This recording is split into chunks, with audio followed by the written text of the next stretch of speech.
Thank you for checking out my math YouTube channel. School has been really hectic, so it's been a little bit since my last upload, but I'm dedicated to this channel, and I decided to finally start my calculus course. With that being said, I would like to start this video with a brief prerequisite list and a bit of a trig review, because I know a lot of us don't do trig function stuff all the time. Personally, I do, but can I do this stuff all the time? But yeah, we're going with a brief trig review because it does get a little rusty after pre-calc. Okay, so the prerequisites to do calculus. You should probably know algebra through algebra 2. So parabolas, cubic functions, like polynomial stuff, radicals, so square roots, cube roots, exponent rules, working with variables, complex numbers. Although we won't be touching complex numbers. No, we will, but later on. I wouldn't worry about that. We'll go through an introduction to complex numbers when we get to them. But this isn't a complex analysis course. This is just like a mix of calculus and analysis. And then knowledge of trigonometric functions and trigonometry. So the sine function, the cosine function, the tangent function, and then 1 over sine, 1 over cosine, and 1 over tangent, or secant, cosecant. Not in this order, but secant, cosecant, cotangent. So that knowledge, how to graph those functions, what all the graphs of these functions look like, rational functions, so 1 over x, that's not trig, but rational functions as well. And so we'll go over this stuff in this video. So yeah, I'm excited. The goal of this calculus course isn't, it is introductory level, but it's not necessarily what you typically see. We're not going to be working with infinitely small quantities because we will not be employing hyperreal numbers here.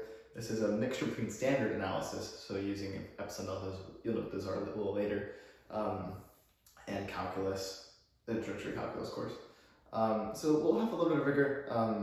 We won't have rigorous proofs for things all the time, but I hope I can at least provide intuition actually based on the rigor, and I will do so. So I'm not going to give you any intuition that is not rigorously based and is not rigorous within non-standard analysis. With that being said, let's get started. We'll do a little bit of triangles and trigonometry review, primarily trigonometry, but we will cover the Pythagorean theorem. Surprisingly, people do forget that one, but I guess you touch it once in like geometry and then don't touch it again. All right, so and actually pre-calculus too. But okay, moving on. So we have a right triangle. So it's a triangle with a right angle. Then the Pythagorean theorem can be employed, and it essentially says, so the longest side, I guess, yeah, the longest side. I was going to say the long side. The longest side of the triangle is called the hypotenuse. We'll call that side C. And then the other sides are called A and B. So the legs of the triangle. That's A. I realize I have to write it a little bit larger. I work on a new stick of Hager-Omotrop for this video, so new course, new stick of Hager-Omotrop. So yeah, the Pythagorean theorem applies here since this is a right triangle. Remember, all the angles in the triangle add to 180, but in order for a triangle to be a right triangle, where those angles has to be 90 if it's a triangle. So we have a squared, that's not a 2, that's a 2, plus b squared is equal to c squared. That's Pythagorean theorem. It's the formula everyone remembers from math in high school. It's a nice formula. So it basically says that this side squared plus this side squared is equal to this side squared. And so we can use a little bit of algebra, rearrange and solve for c, and we can get c is equal to the square root of a squared plus b squared, and that will give us c. Rearrange for other values too, so b is equal to the square root of c squared minus a squared. So we can rearrange and find the side of triangles, which is actually quite useful when we get to things like trigonometric substitution way later. I'm using an eraser because I don't necessarily think that when I'm doing lectures, mopping out with a washcloth is very efficient. So, moving on. when we have, I guess I could have just had a triangle. Oh, when we have a triangle, we have obviously angles within that triangle. So if we have a right angle, we write it with a box, and then we call our angles theta. We use Greek letter theta for our angles. And so it's time to define our tangent, our trig functions, so tangent, sine, and cosine. So sine, cosine, and tangent are functions, but they're not like polynomials. They're called transcendental functions. I guess we'll get to the rigorous definition of that a little later. But essentially, they're not radicals, nor are they polynomials. They're not rational functions. They're something else entirely, sort of like the exponential function and the logarithmic function. So these are really, really important functions. I used to do a lot in calculus and in a lot of other fields too. So with that being said, you most likely remember the goal.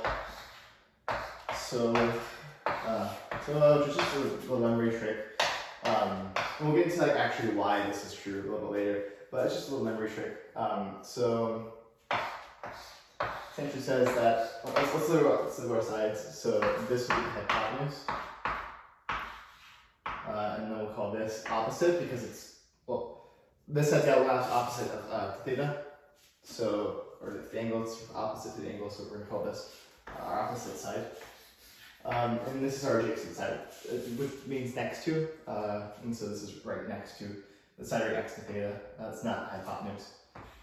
So we use AJ as abbreviation.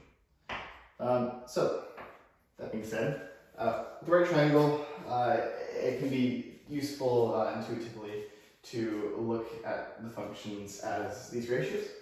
So sine, right now theta is in degrees.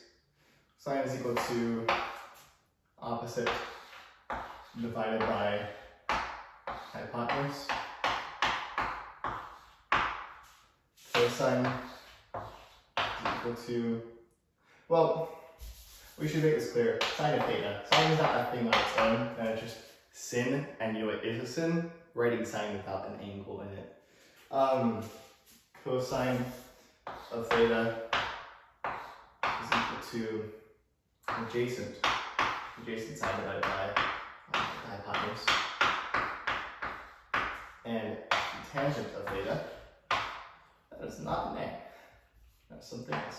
Tangent of theta is equal to the opposite side divided by the adjacent side.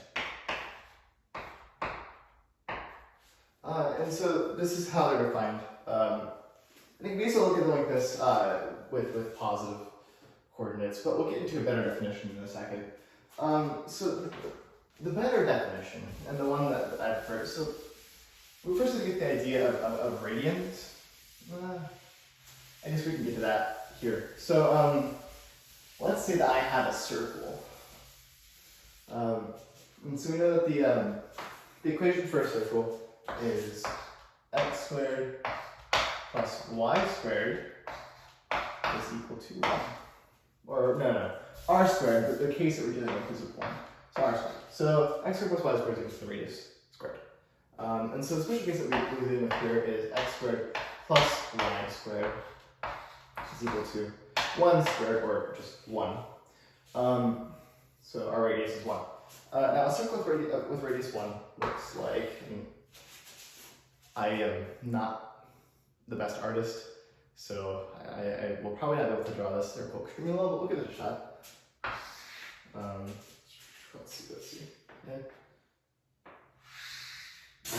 No, that's not a good circle. I should probably just stick to traditional circle drawing technique. So circle with radius 1. It's not really a circle, but I hope it gets the point across. In fact, actually, I'll enlarge the circle because it'll be easier for people who are actually watching these videos to see.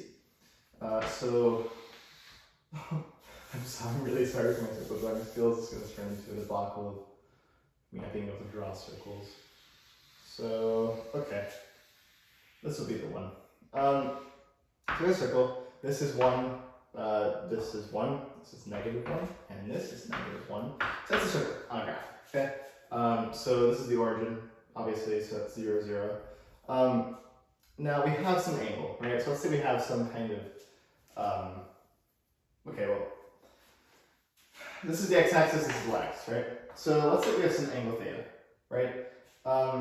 We can define theta in terms of degrees. So we call this 45 degrees. 45 degrees, we can call this 30 degrees, we can call 60 degrees, and obviously 0, 90, and so on, increments of first 30, then 15, 15, 30, so on. So this would be 180, this would be 270, and so on. So we could define it like that. But if you think about it rationally, the degree definition in regards to angles, splitting the whole circle up into 360 degrees, it's rather arbitrary. We could say that it's maybe 432 degrees, or maybe we say that there are 987.5 degrees within a circle. It's really arbitrary. And so we use something a little more natural. Instead, we're going to use something called radians. And again, so just to recap, so I'm not going to go all the way into it, but you should remember that so radians are defined in terms of, well, essentially have your radians is equal, your arc length s divided by r. So radians is equal to arc length divided by your radius. So in our case, since it's a circle with radius 1, radians is equal to arc length. So if our arc length here is, pi over 2, this arc length right here, then this is pi over 2 radians. This is arc length is pi, then we have pi radians. So just remember the unit circle. Essentially, is the point I'm getting at. So for this angle, you have 0 radians, and then pi over 6, pi over 4, and so on. Pi over 2, pi over 2, pi, 0, or 2 pi. So you should remember the unit circle.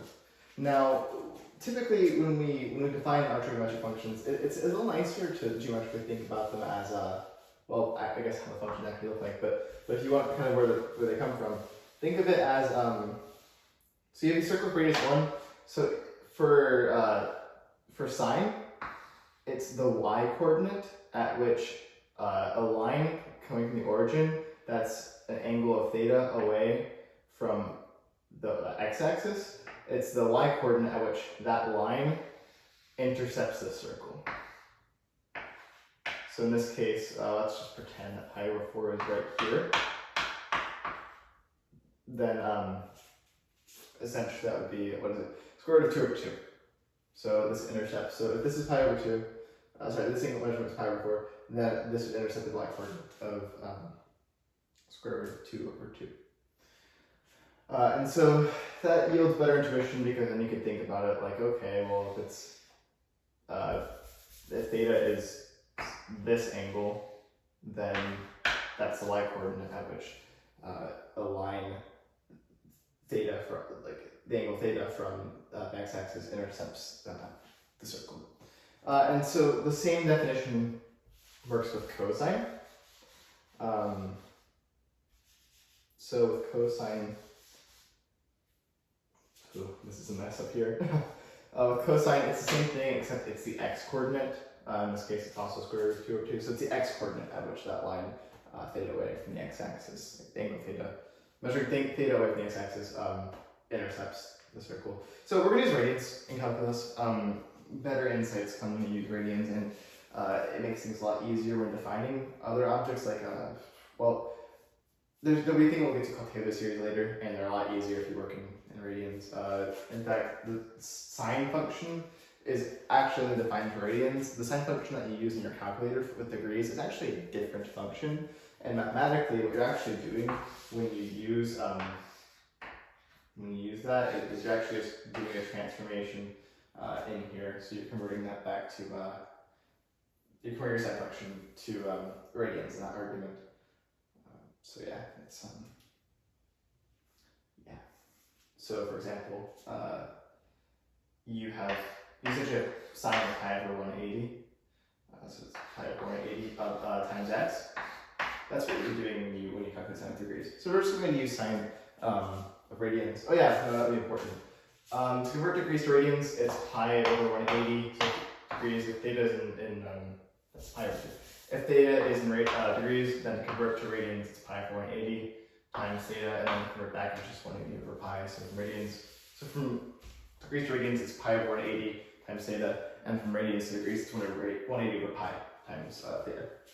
And so we're just going to work with just radians, so we can simplify things and have complete sine x. And so finally we have a tangent. Tangent is just equal to sine theta over cosine theta. So that's another trigonometric function called tangent. So tangent of theta. Notice that tangent is, unlike sine and cosine, tangent is undefined for some angles, specifically the angles at which cosine is equal to 0. So tangent is undefined at pi over 2, 3 pi over 2, and so on. So, that being said, we'll get some other trig functions too, and we'll get into our trigonometric identities, and then we'll get into the, I think we'd better actually get into the graphs first. So, Z, let's get into the graphs. So, sine of x.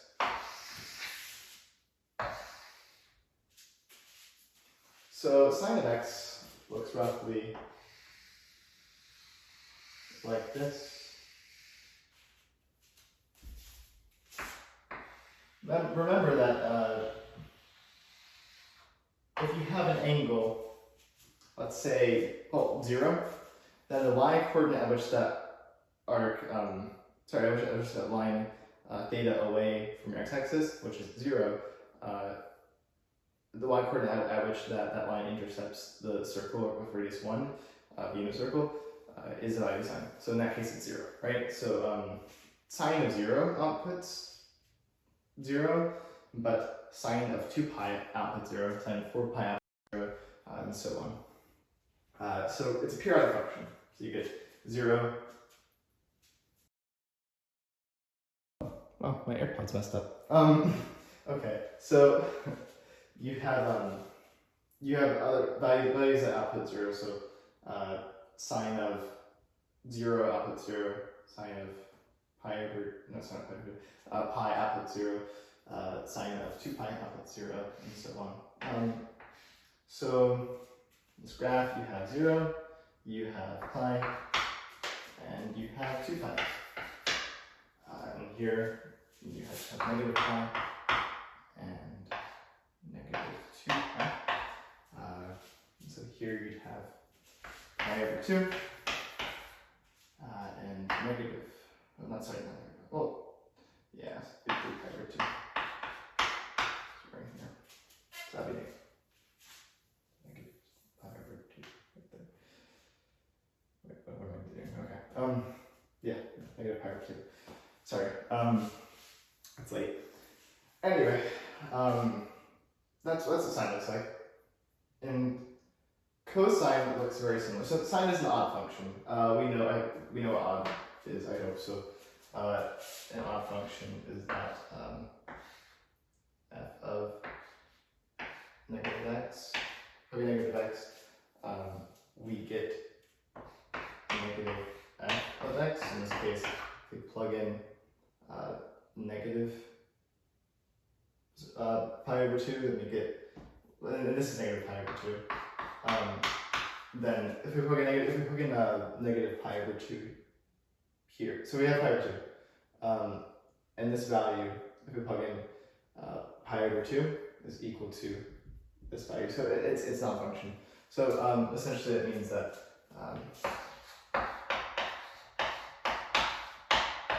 sine of theta is equal to negative sine of theta. So cosine is like sine, except it's a little different in the sense that cosine is an even function. So cosine looks something like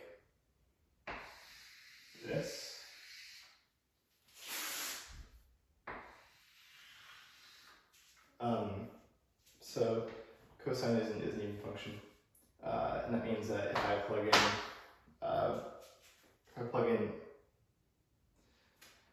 in theta here, then that's the same. I'm going to get the same values as plugging negative theta over here. So essentially, this means that f of theta is equal to negative. Sorry, f of negative theta. So yeah, that's pretty cool. It's metric about the y-axis. Tangent is the interesting one, actually. My favorite trigonometric function graphs are tangent and secant. Those ones are really cool. I'll show you why. So for tangent, we have remember that tangent is equal to sine of theta over cosine of theta. So tangent is really cool. Whoa, what are we doing over here? Tangent is really cool. With tangent, we end up getting let's call this pi over 2. Negative pi over 2.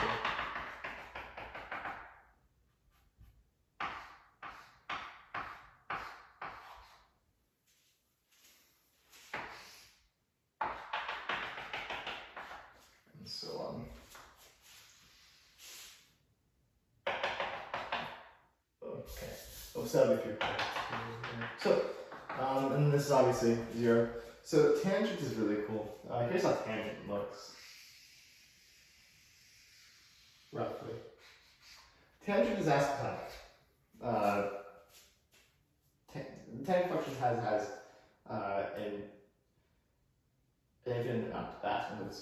It has a lot of asymptotes. Yeah, an infinite amount. So tangent looks like this, and whoa, it's also periodic, so it does sometimes repeat.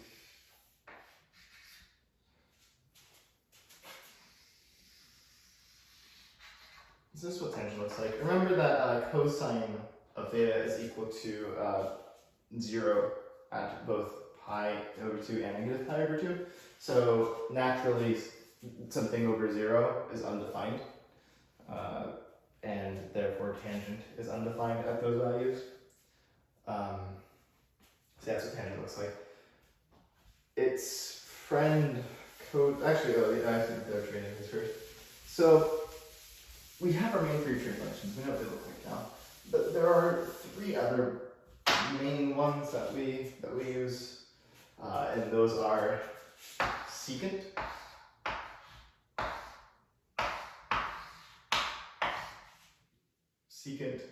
cosecant,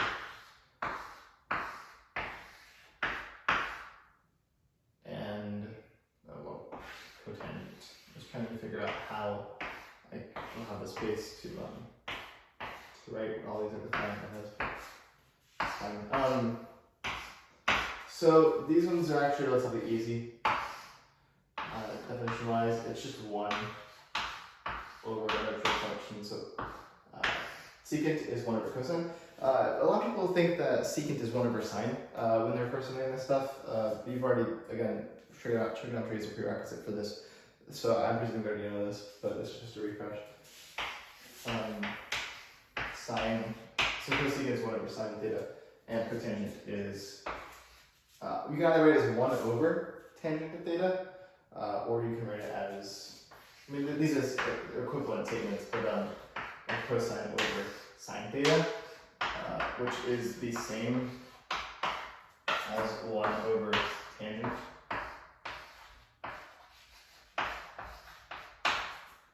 Yeah, so those are our other 3 primary trig functions that we will use. Obviously these 3 are a lot more common, but we definitely will see these, especially in calculus. So yeah, those are great. I'll briefly show what the graphs of those look like, and then we'll move on. So these are some of my favorite trigonometric graphs. So let's see, we have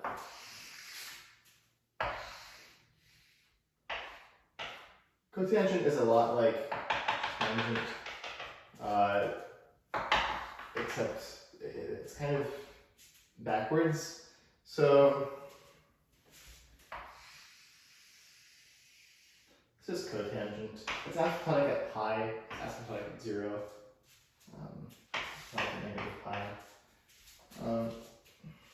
So again, you can kind of figure out where it's asymptotic by looking at your definition, which is cosine of theta over tan of theta is for the cosine of theta over sine of theta, and just figuring out where sine of theta is undefined, which values theta sine of theta is undefined at, and then you'll know where cotangent of theta is undefined. So periodic as well, of course. That does not look very great. Yeah, so that's cotangent. Yeah, and obviously that continues repeating, so you'll have cotangent again, and so on, infinite afterwards. So yeah, that one's not very nice. So yeah, that's what cotangent looks like. It's important to be able to visualize these graphs, especially when we get to things that deal with differentiation and integration. It's important to sort of see what these graphs actually look like. So let's take this one. So secant of theta looks. It's actually it's really helpful if we draw a graph. Oh yeah, that's what I forgot to mention. That's important. Is that the graphs of sine and cosine. Those never are greater than, the y-outputs, the y-values are never greater than 1, because if you think about it, the largest y value or x value at which a line can intercept at any angle of theta from the x-axis is always going to be 1 because the circle's radius of 1. Yeah, so it's important. But that's not true for tangent and cotangent. Tangent and cotangent, their range is from negative infinity to infinity. I'm reluctant to say it like that. I'd rather say its range is this open interval. The haphazard use of infinity and notions like infinitely small bothers me quite a bit when it comes to standard analysis. So I'm reluctant to use infinity. But no matter. Essentially, the range is from negative infinity to infinity. We'll get to that stuff later.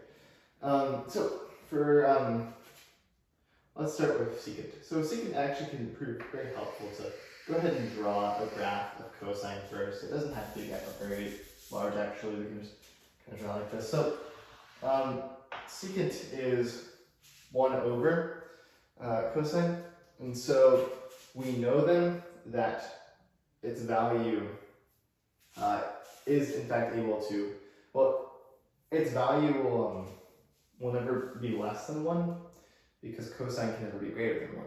So its lowest value will be 1. So secant looks like this.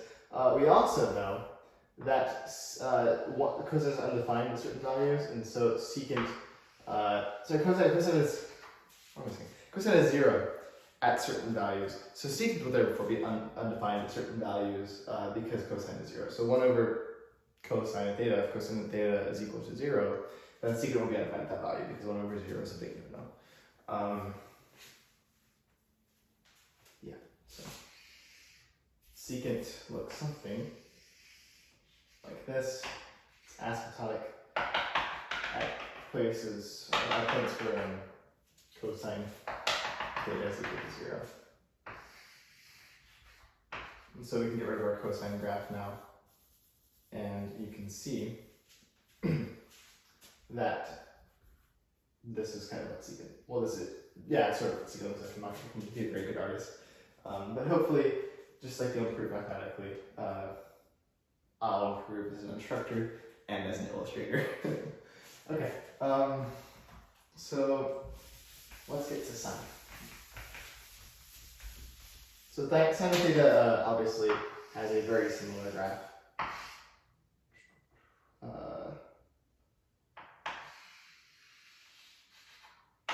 So it's going to look something like this. you guys see how the sine wave matches that. So, anyway, you can see how sine wave matches that. So, if you think about it rationally and what they're actually defined as, it's not hard to graph really any of these functions. If you just think about from first principles, okay, how are sine cosine defined? Okay, now I know how to graph sine cosine. Okay, how is tangent defined? Well, now I know how to graph tangent and cosine. You should think about as values get smaller or larger, what are your functions doing? As a function begins to take on certain values of your tangent, what is it doing? And so then you can remember your how secant, cosecant, and cotangent are defined and graph with those as well. So that's pretty great. Cool. And then one last thing I'd like to touch on prior to beginning this calculus course proper is the reason that we do calculus. I guess, okay, well that's pretty complex. But I guess another way to phrase this is main problems that we have in calculus that we try, main problems that we have that we try to solve with calculus. So there are a few.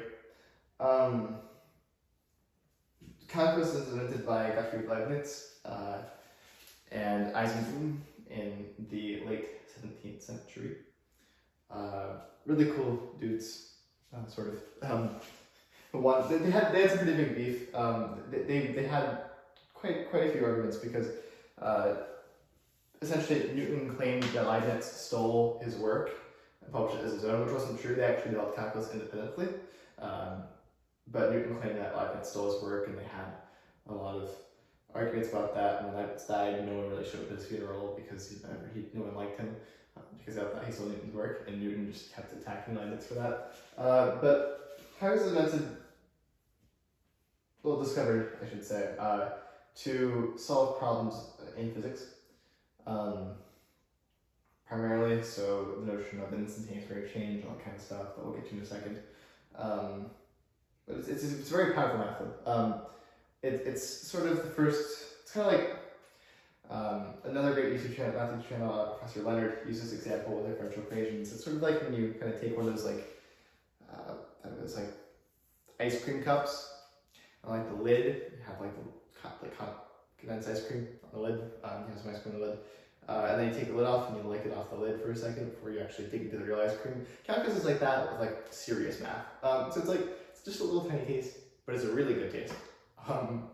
So yeah, I'm excited to get into this. So we'll talk about just some basic problems that we have in calculus. So our first big problem is how do we, okay, let's say we have some rational function, okay?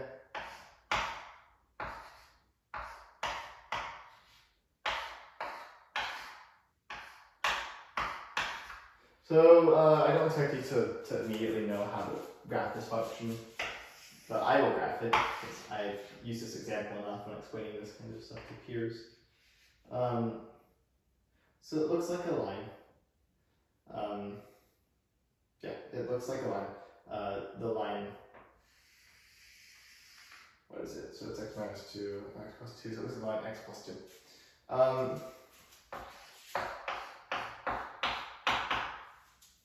Now, here's our issue. Let's call this 2, and so we'll call this 2. We can see that this function at 2, so right here, is clearly undefined. There's a hole there. It's an undefined function at that point. The function is undefined at that point because we had division by division was 0. So we want to talk about what this function is doing. Because we can see that the function is getting closer to 4 at that point. We want to find out how to formalize that notion and talk about what is the function doing as it gets closer to 2. And we can all say, I think most of us, if not all of us, can look at this and say, oh, the function is getting closer to 4. It's output is getting closer to 4. And while that is true, there's no formal, well, as of yet, like there is, and we'll get to it very soon. But so far for us, there's been no formal way to discuss this notion. And so that's what we'll end up doing. make this a little more rigorous and find a formal way to discuss this notion. So that's problem number one. And that also deals with finding the behavior of functions as we let their values grow unbounded. So finding their behavior as x goes to infinity. Finding their behavior as x grows unbounded. And finding a way to formally talk about that as well. For example, if I have, there's something x there. If I change my function to be 1 over x, it looks like this. This is a parent function that you should know. It looks like this.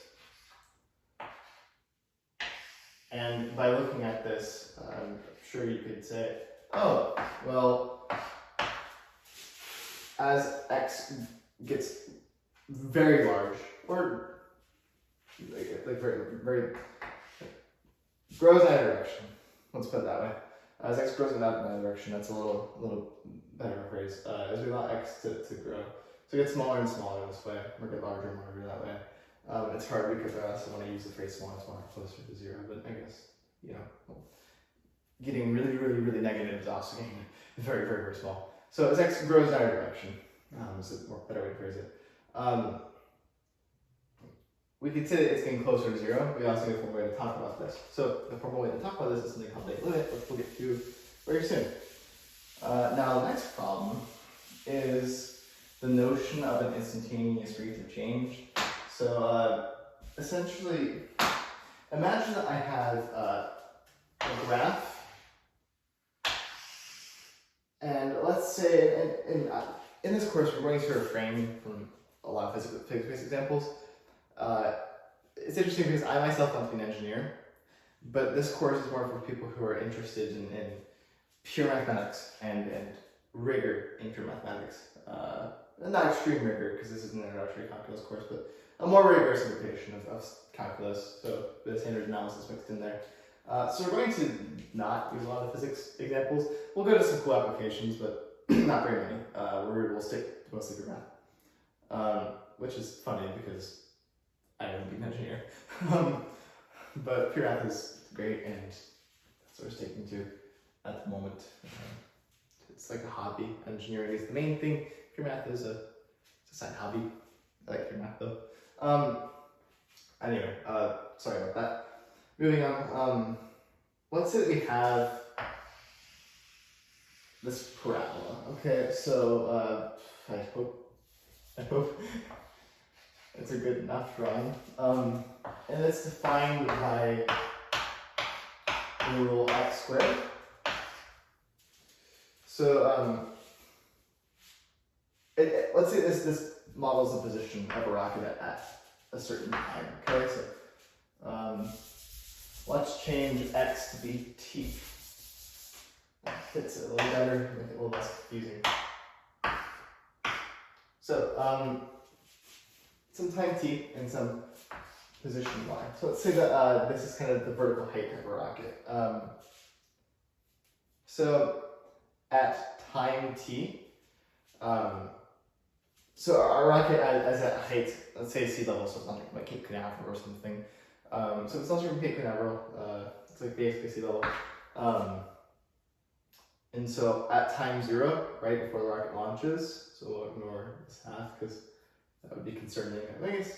I guess it could have like landed and then taken off again. But anyway, focusing on this side, we have our rocket at time 0, its vertical position 0. Now, as we let the time increase, generally you're going to see a rocket go higher and higher and higher, and as it gets as it expends fuel, it becomes less and less heavy. So it has a greater and greater velocity. Rocket equation is great. Rocket launches are cool.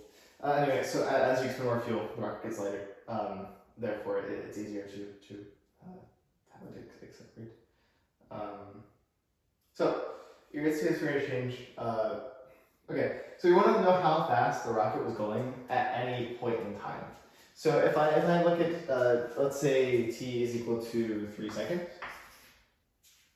I don't know exactly that. Like I want to know how fast it's going at 3 seconds. In meters per second. We'll call this meters. So in time seconds.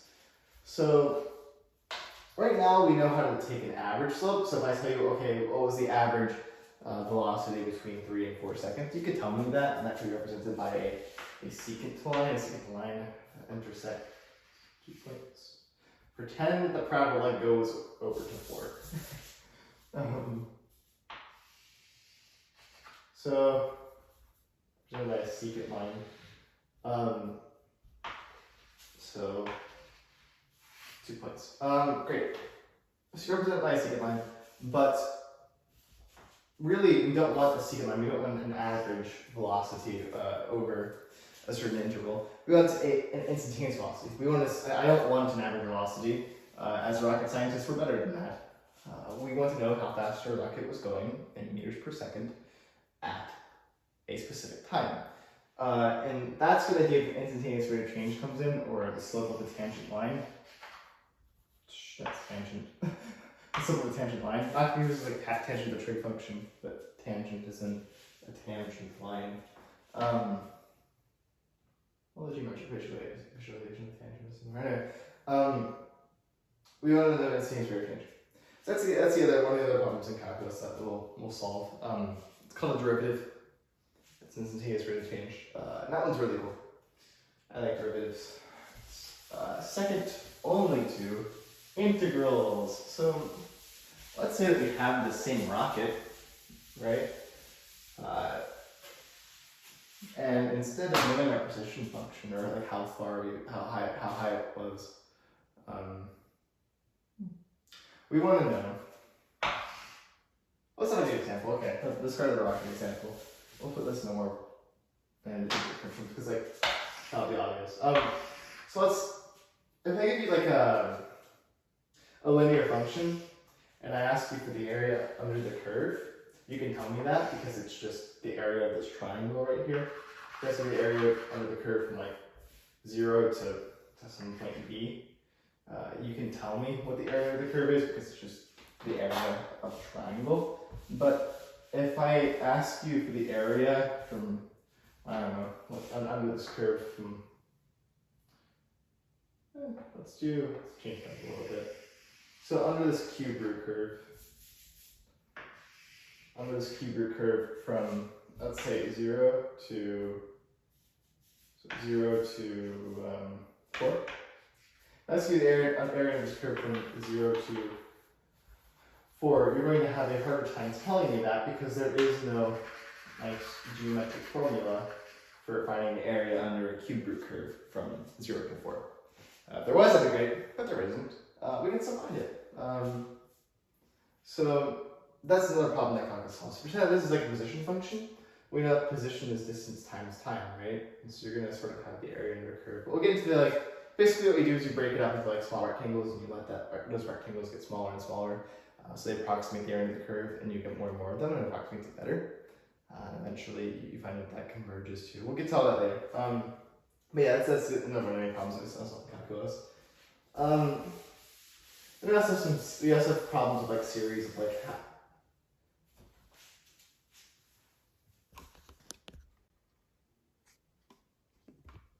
whoa. I don't know what happened. My phone just broke. I'm sorry, guys. My phone just really messed up for some reason. I'm sorry about that. But yeah. So area under the curve is also a problem that we want to solve with calculus. So yeah, I hope you all enjoyed this little lecture, beginning our venture into calculus. I hope that as I teach you all math, I also can grow as a communicator, as a teacher. Because I honestly, I want to try passion. I'm excited. This teaching stuff isn't really easy for me either because I don't really get to talk about this stuff that much. And when I do talk about this stuff, it's I don't really talk about like elementary analysis anymore. But when I do talk about this this stuff about math in general to people, It's a lot of people who know more math than me. It's professors at universities, which I'm glad because I can learn. That means that I know a good bit of math. I mean, relative professors know, but for my age, so I can learn. But at the same time, I think it's also really important to communicate knowledge to other people. And being an effective communicator is what's made is what has helped humanity achieve some of its most basic things, like moon landings and reachable rockets. So I hope to also grow as a teacher and as a communicator.